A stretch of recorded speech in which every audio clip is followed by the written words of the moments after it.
Bonjour, pouvez vous présenter s'il vous plaît? Nicole Fagé-Galtier, restaurant du Vieux-Pont à Belcastel à l'Aveyron. Bonjour, Eric Nadal, éleveur de veaux d'Aveyron et du Ségala. Ah, vous venez très loin. Oui, il y a 600 km. Oui, c'est avec plaisir qu'on vient présenter un beau produit qu'est le veau de l'Aveyron et du Ségala qui mérite d'être défendu. Et vous êtes ici pourquoi? Donc c'est pour l'émission Top Chef. Une belle émission avec de super cuisiniers et qui dit bon cuisinier dit beau produit. Donc le veau de l'Aveyron et du Ségala a tout à fait sa place dans cette émission. Vous avez l'habitude de la télé? Moi non, c'est la première fois là. Moi je suis déjà venu à Top Chef. Qu'est-ce que vous êtes en train de faire? Nous allons faire des assiettes qui seront présentées dans Top Chef et je suis sûr que les candidats n'auront pas de mal à mettre ce produit en valeur. Ces assiettes qui vont être filmées? Filmé et puis cuisiné, j'espère. Ah oui, c'est juste la mise en valeur de la viande parce qu'elle mérite d'être mise en valeur. Vous êtes fier de votre veau? Et Ben, oui. on peut. On est où ici, Eric? donc on est dans la salle maquillage là, pour l'émission Top Chef. Bientôt à vous? Et bien j'ai l'impression que c'est en train de se rapprocher là, l'affaire. Attention, on monte un peu. Et bien, en fait, je crois que je suis plus stressé par cette histoire de maquillage que par le reste pour l'instant. Ça nous arrive pas souvent, nous, hein, de se maquiller. Vous avez hâte de découvrir les recettes qu'ont fait les candidats? Ah oui, voir comment on peut faire le veau d'Aveyron et du Ségala encore différemment. Vous avez hâte de les découvrir ou de les déguster surtout? De voir effectivement les associations qu'ils ont pu faire, parce que déjà elle toute seule, elle a énormément de goût, elle se suffit elle-même.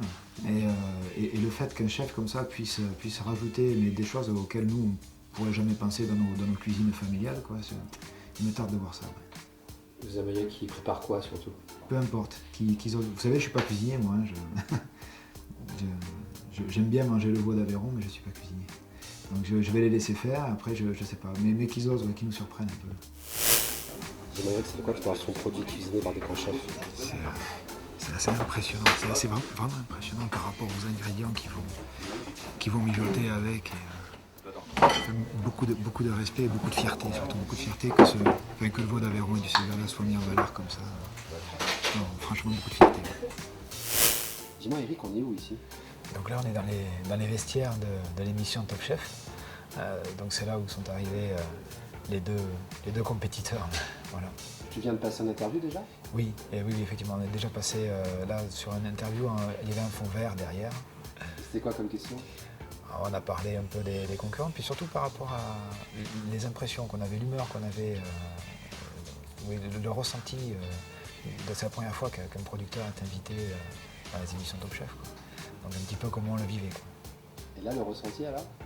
Dans les vestiaires, là, ça va, c'est plus détendu, on dirait que c'est moins officiel quand même que les spots qui éclairent, que le fond vert. Ça va, c'est plus cool. Pourquoi vous avez décidé de venir sur l'émission? Parce que ça me tient à cœur de défendre cette forme d'élevage. C'est une façon d'élever qu'avaient déjà mon père et mon grand-père il y a bien longtemps.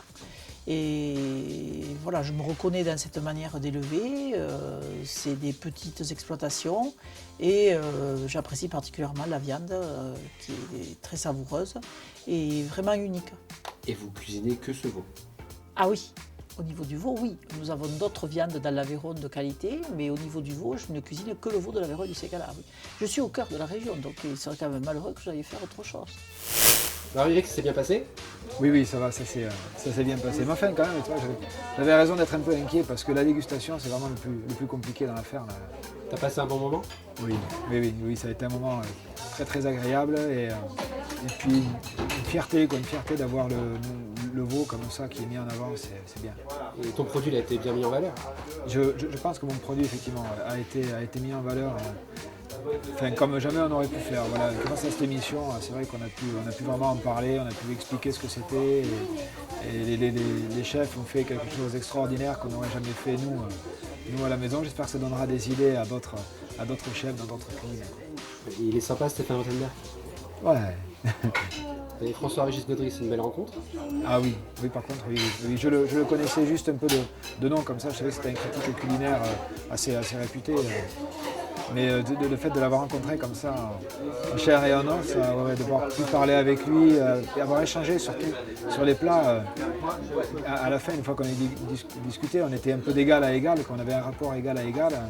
Non, très intéressant quand même. La star, c'était qui? C'était Levaux ou toi? Je pense que la star, c'était les chefs et c'était le veau. Voilà, le veau a permis aux chefs de faire quelque chose d'extraordinaire, de les mettre en avant et les chefs ont mis le veau en avant aussi parce que c'était un produit vraiment exceptionnel. Donc je pense que voilà, l'un est l'allié de l'autre. Tu reviendras? Oui, avec grand plaisir. Avec grand plaisir. Merci. À bientôt. Au revoir.